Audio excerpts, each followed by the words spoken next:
Before you know it, you'll be doing it all the time.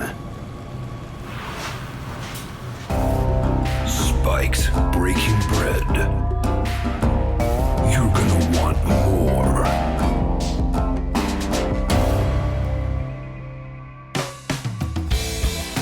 Hi everyone and welcome to episode 4. Today I'm going to cook for you a cured duck breast in a honey and sesame marinade. It might sound like a bit of a fancy dish, but once we get going, you'll see that it's actually quite simple to prepare. The thing about this dish is that you actually have to prepare it one day in advance to start the marinade and the curing.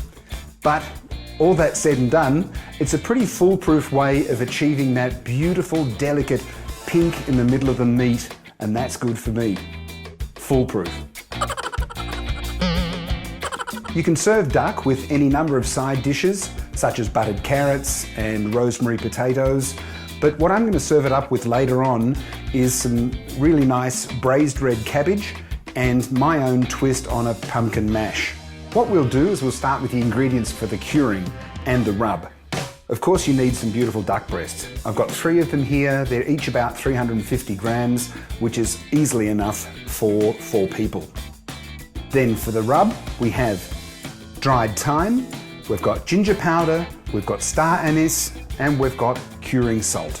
If you don't know where to get curing salt, just go to your local butcher and I'm sure he'll be happy to help. The next thing is the ingredients for the marinade. We'll start with some chicken stock. Then we've got a dash of Shaoxing wine. This is this Chinese cooking wine. You can use dry sherry if you're not able to get the Chinese wine. Then we've got honey, we've got sesame oil, we've got soy sauce, we've got some roasted sesame seeds and 1 lonesome chili. Good, let's get down to it. The first thing to do is to trim off all of the excess bits of meat and fat surrounding the duck breast, including the tenderloin.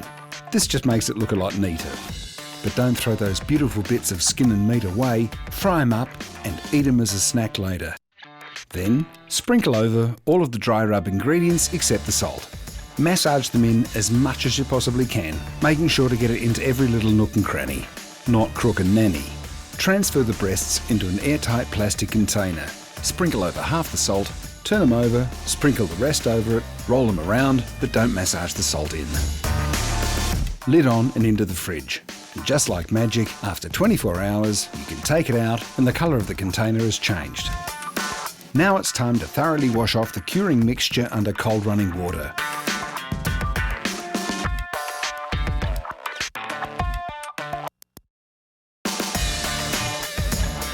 Pat the breasts dry with kitchen paper and put them aside. Onto the marinade, or more accurately, glaze. Put the chicken stock, honey and wine into a small saucepan over medium heat and let them simmer. Then, cut the chili in half, scrape out the seeds and chop it finely. And don't rub your eyes or anything else with those fingers. Throw the chili into the saucepan, add the soy sauce and the sesame oil and reduce it to about half of its volume. Time for the duck.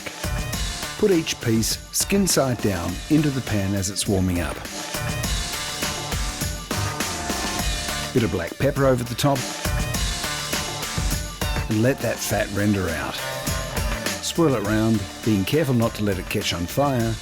Then turn them over after about 5 to 6 minutes. Bit of black pepper. Sear the sides. Then remove them from the pan and put them on a cake rack.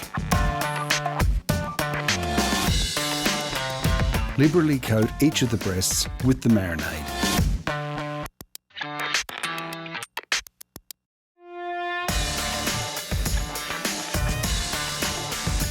Sprinkle the sesame seeds over the top.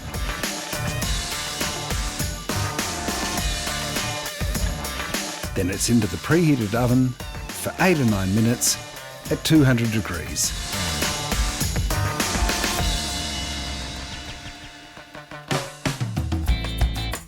From the outside it looks pretty good. Let's see what it looks like from the inside, hopefully nice and pink.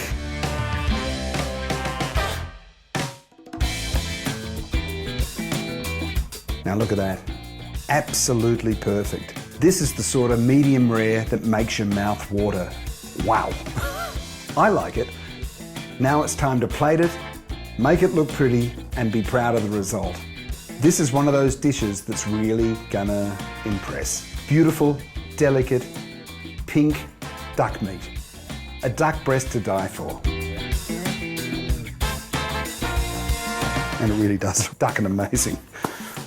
And there you have it. I will be showing you guys my recipe at some stage for the braised red cabbage and my special pumpkin mash. Looks beautiful together, the combination of colours. The meat, it's like a prosciutto. It's almost got this sort of a ham sort of a taste to it, but with the Chinese spices and the honey, very sweet, very delicate. I think you're really gonna love this one. Okay, hope you enjoyed episode 4. Once again, ingredients and recipe down below. Please subscribe and enjoy next week's show as well. Thanks for watching. I've enjoyed it.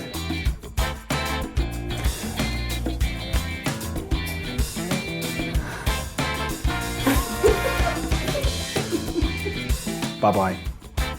And by the way, red meat is not bad for you.